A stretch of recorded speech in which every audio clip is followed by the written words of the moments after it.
was a dark and stormy night, the kind of night that made even the bravest souls tremble with fear.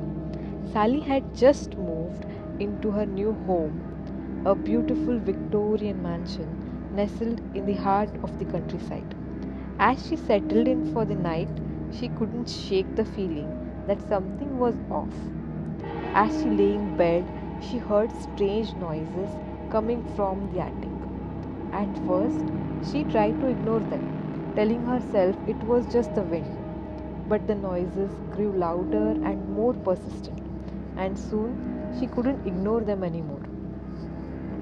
Slowly, she climbed the creaky stairs that led to the attic, her heart pounding in her chest. As she reached to the top of the stairs, she saw a figure in the shadows. It was a tall, gaunt man with a pale face and dark eyes that seemed to follow her every move. Sally tried to run, but her legs wouldn't move. She was frozen in place, trapped by the gaze of the man in the attic.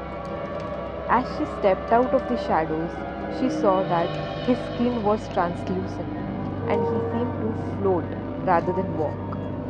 She screamed, but no sound came out.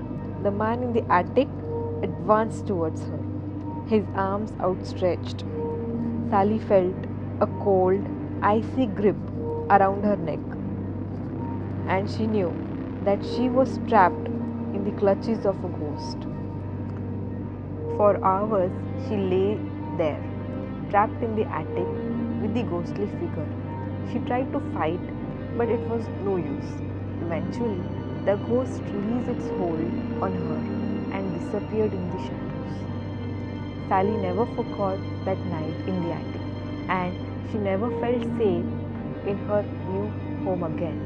She sold the mansion and moved away, but she could still feel the ghostly presence following her, haunting her every step. She knew that she would never be free of the horror that had gripped her that night, and she resigned herself to a life of fear and dread.